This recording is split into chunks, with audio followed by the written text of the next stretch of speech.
When you think of Hollywood, what comes to mind? Probably glamour, right? Red carpets, iconic movies, larger-than-life stars. But what if I told you that behind all that glitz, there's a much darker story? A story of absolute control, devastating secrets, and a brutal price that was paid for fame. Today, we're pulling back that velvet curtain on the so-called golden age of Hollywood to reveal its darkest secret. Just let that sink in for a second. That's a quote from Marlene Dietrich, one of the biggest stars to ever grace the silver screen. And this wasn't some rare, shocking exception. No, this was the reality.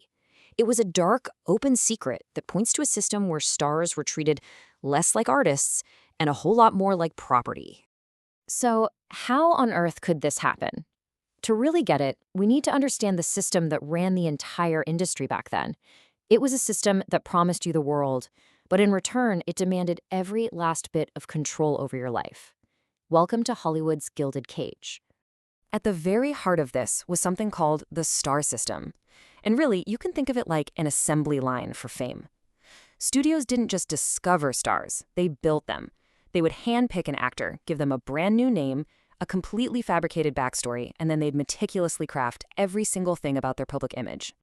And this slide, it just lays out the wild contrast perfectly. In public, you had stars like Cary Grant, who, by the way, was born Archibald Leach, and they were presented as these flawless paragons of virtue. But in private, their lives weren't their own. The studio told them what to weigh, how to dress, even who they were allowed to date. And if any of them stepped out of line, well, that's when the studio fixers came in. These were specialists whose entire job was to make scandals disappear. Okay, so you're probably wondering, how did the studios get this much power, like legally? Well, it all boiled down to just a few sentences hidden in every single actor's contract, and it was born out of one of the very first and biggest scandals to ever hit Tinseltown. Let's go back to 1921. A guy named Roscoe "Fatty" Arbuckle, who was one of the biggest comedy stars on the planet at the time, throws a party. But the party ends in tragedy when a young actress dies. Arbuckle was put on trial 3 times for manslaughter, and even though he was ultimately found not guilty, the scandal completely destroyed his career. And you can bet this sent a shockwave of terror through the studios. They needed a weapon to protect their investments from public outrage. And this was their weapon, the morality clause. Just look at how incredibly broad the language is, tending to degrade him, bring him into public hatred. What does that even mean? Well, it meant whatever the studios wanted it to mean. This vague wording gave them the absolute power to fire an actor for pretty much any reason at all, making them the judge, jury, and executioner of their stars' private lives. And with this power, the studios were absolutely ruthless. But the highest, most brutal price of stardom was paid by their female stars, often for something we see as a completely normal part of life. Yeah, you heard that right. For a female star, getting pregnant was basically treated like a breach of contract. It could get you fired. And why? Well, for one, it shattered the carefully manufactured image they were selling, the sexy bombshell or the innocent girl next door. But even more importantly, a pregnancy meant a halt in production. And for the studio movie machine, time was money. So they intervened. And the way they handled it, well, it was just horrific. Take the story of Lana Turner. In 1941, her studio sent her on a fake publicity tour. The procedure was done in her hotel room with no anesthesia. Her own mother had to cover her mouth to stifle her screams. The studio paid the doctor $500, and then they turned around and deducted that cost from Lana's paycheck. Think about that. They weren't just controlling her body, they were making her pay for it.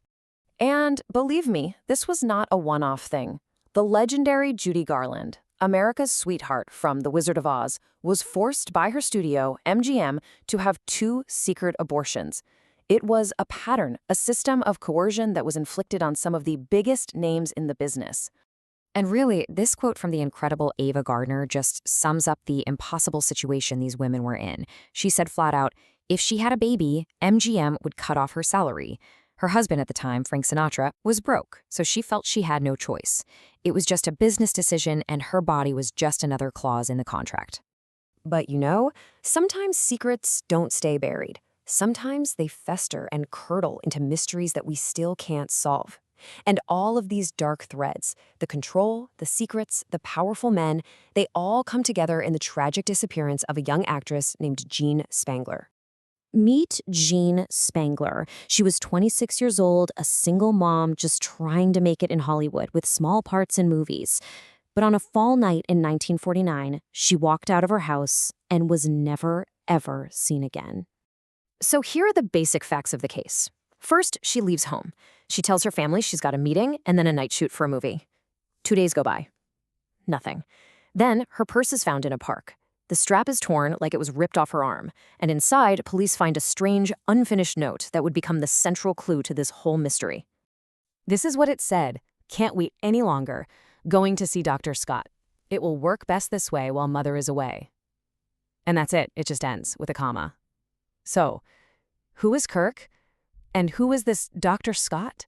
All the theories just lead you right back into that dark Hollywood underbelly. The leading theory was that she died during a botched illegal abortion. Friends later confirmed she was pregnant. But then there were ties to the mob. She was seen with an associate of a gangster, and that guy vanished right after she did. And then, of course, there's Kirk, which led the police right to her co-star, the very powerful Kirk Douglas, though he denied everything. All right, so the old studio system, the morality clauses, the fixers, that's all ancient history, right? It's long gone. But the power imbalances, the secrets, the exploitation, have they really gone away? Or have they just changed their shape for the modern world? Which brings us right up to today. We obviously don't have studios controlling every little detail of a star's life anymore. But in our world of #MeToo and social media, a totally new force has shown up, the court of public opinion. So the question is, does this new court create real accountability, or is it just a new kind of control? Well, some recent research talks about this phenomenon called the celebritization of justice. It sounds academic and complicated, but the idea is actually pretty simple. It says that when a celebrity is involved in a case, either as a survivor or the accused, their fame completely changes the game. That spotlight can powerfully and dramatically alter the outcome. And if you look at the data from some of these high-profile #MeToo cases, you can see a clear pattern emerge. When famous survivors come forward, like they did against Harvey Weinstein, the massive public attention can lead to very real, very severe consequences. But what's really interesting is that even when the survivors aren't famous, like in the cases of Louis C.K. or Charlie Rose, the public allegation itself is now strong enough to completely derail a career, something that was just unthinkable back in the old studio days. Which leaves us with this big final question. Back in the golden age, you had studio heads pulling the strings in secret, protecting their assets and controlling their stars. Today, public outrage on social media can hold powerful people accountable in a way that never happened before. But is it a better, more just system? Or have we just swapped the backroom fixers for a digital mob with its own set of rules and biases? It seems the price of stardom and the tangled power dynamics of Hollywood are as complicated as they've ever been.